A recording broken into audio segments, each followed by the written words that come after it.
I was doing an interview this morning and was asked about, there hasn't been moves yet. And in the past few years, usually it's teams getting proactive, and that hasn't really been the case. But it appears as if things are happening. Darren Dreger of TSN just reporting now. He just tweeted out, I believe Parayko to Buffalo is going to happen. So it's not finalized yet, but that's pretty significant. Like yesterday, we were talking Robert Thomas to Buffalo. They've adjusted. If that goes down, Emily, how does that adjust your viewpoint of the Sabres and their chances of turning this magical season into possibly a cup run?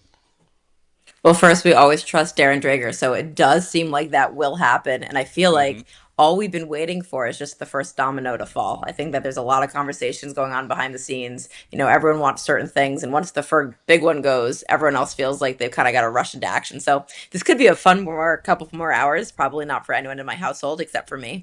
As far as it pertains to Buffalo, I just feel like they're in a position now where they've got to go for it. You're that close to the playoffs, and barring an epic collapse, like you're about to give the fans exactly what they want. I think they've signaled with Alex Tuck, even if they're not close to an extension, they're going to keep him anyway because why would you want to mess up that room?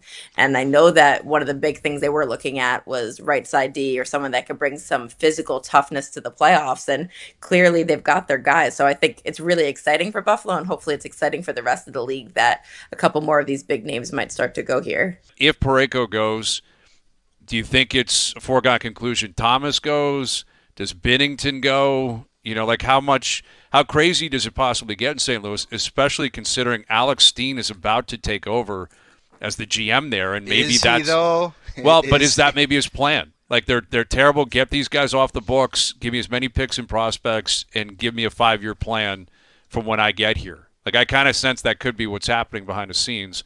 What's your read on how deep this could go for the Blues? Well, for anyone watching, I just wanted to make sure I was giving you equal love that I gave Frankie. So I totally looked at my phone during your question too, Hayes. I got you. Yeah.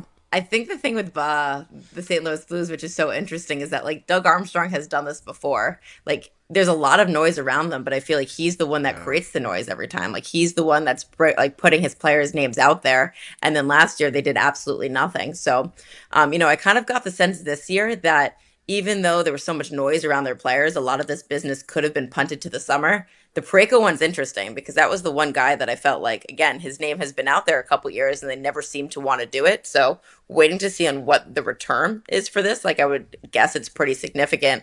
I'm not sure the floodgates are going to significantly open after that though, because, again, lots of names are out there. The prices have been really high. People haven't wanted to match those prices, and a lot of these players will also be available over the summer. And I do think that he really is going to give the hands to Alex Steen. Like I know that Steen has been around, Mm-hmm. but I think that they'll work hand in hand. Like it's not necessarily like he's going away completely, but I think Steen's got the day to day business. Like they really do trust him, and he's earned that opportunity.